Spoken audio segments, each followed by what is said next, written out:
Mga katukaan, nandito ngayon tayo sa barn, no? So kung makikita ninyo, andito yung facilities na tinatawag natin mga fly pens, no? So dito natin tinetraining yung mga manok para lumakas yung kanilang mga pakpak. So dito sa amin, as much as possible, gusto namin at least mga 10 feet yung height ng fly pen. Tapos kung makikita po ninyo, no, pakita natin yung loob. Meron po itong tatlong layers ng dapuan. So syempre kung bago yung mga stags natin, uumpisahan lang natin sa mababa para masanay na tumungtong dito. So ito mga to, ang idea po is na-adjust siya, no? Yung second level niyan, pagka medyo yung manok sanay na, tinataasan na natin hanggang dun sa at least mga 8 to 7 feet. So yun po yung idea. Ngayon, pagka malapit na po yung laban, paano na, no? Pabawas na yung kanilang training, yung mga dapuan.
Tayo, kung makikita ninyo, yung facilities natin, meron din tayo mga scratch box, no?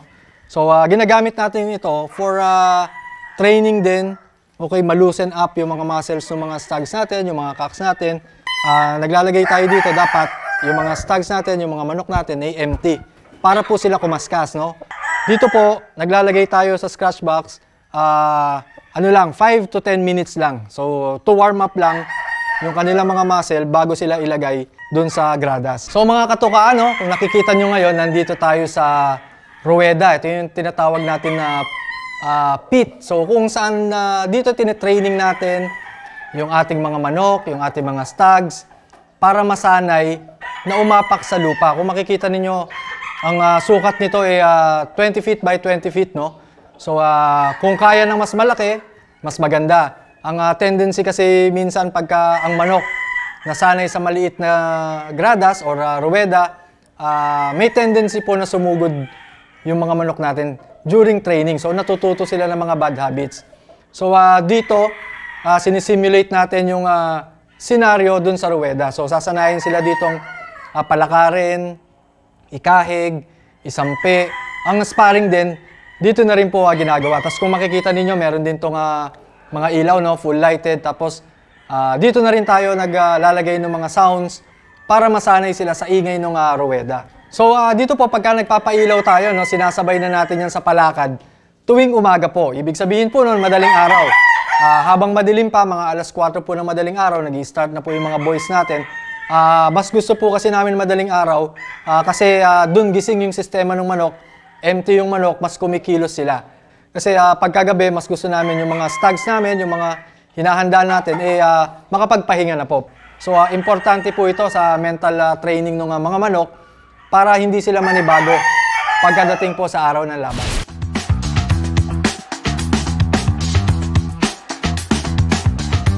So, ito pong mga to, katukaan, no, nakikita ninyo. Ito yung mga folding cages na ginagamit natin, no. So, ang iba, tawag nila tangkal. Maganda na meron po tayo ng ganito na maisasama natin o ma-incorporate natin sa training ng ating mga hinahanda, lalo na yung mga stags, no? So, para masanay sila ng naikukulong. Okay? Pag hindi po kasi yan sanay na naikukulong, tapos mabigla yan during keeping na, first time nilang maikulong, dun po yung bumabagal yung kanilang mga pantunaw. So, importante na masanay agad sila dito para hindi na sila manibago. So by nature po kasi yung mga manok magbago ang environment, magbago ang weather, yung mga pangtunaw niyan, yung sistema niyan bumabagal. So pagka bumabagal yan, doon po tayo magkakaroon ng problema. So yun po part ng mental preparation din natin doon sa ating mga manok. Mga katukaan, ito naman pong tinatayuan natin ngayon, ito yung tinatawag natin na controlled environment.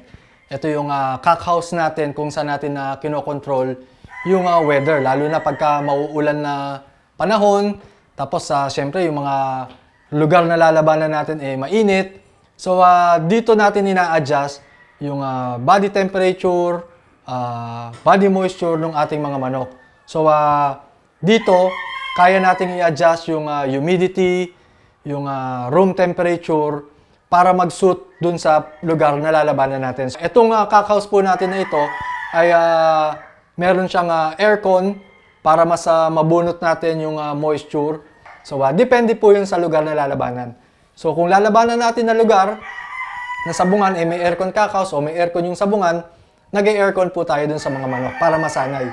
Kung wala naman po, ang ginagawa natin doon, nag-a-adjust tayo, kinikiping natin yung mga manok natin sa non-aircon na cock house.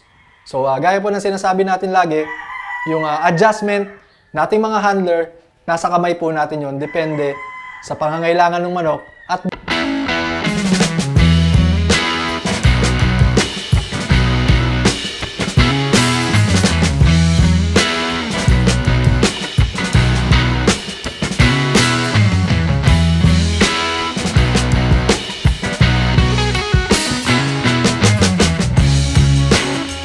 isang medyo high-end na konti na cock house. Natingin natin mas makokontrol natin yung environment dito sa loob. So makikita ninyo, sinisimulate yung ilaw, okay, mga sabungan para maging almost the same na environment dun sa cock house natin at sa sabungan. Then meron silang dehumidifier, di ba? Merong humidifier. Okay, may aircon din po ito. Okay, para control yung temperature, yung humidity ng cock house. Tapos, kung makikita po ninyo, ito yung mga resting stalls. Okay, dito pinapahinga yung mga hinahanda. Ayan, okay. Tapos kung makikita ninyo, meron dito parang amplifier. Tapos meron mga speakers.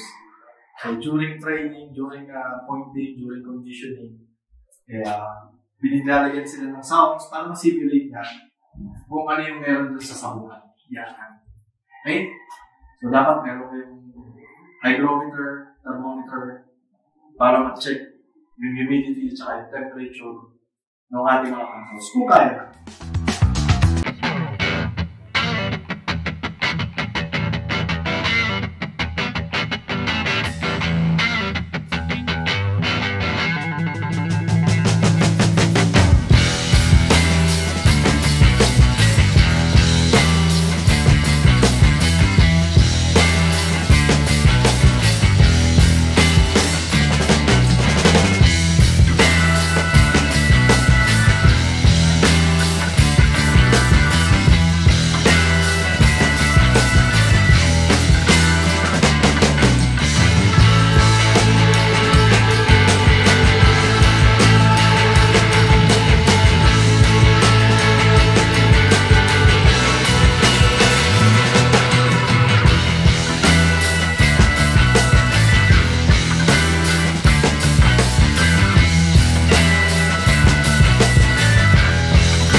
natin yung mga facilities, yung mga pwedeng gamitin na pwede nating ma-incorporate dun sa ating mga manukan. Ano ba yung mga ginagamit na mga facilities sa paghahanap.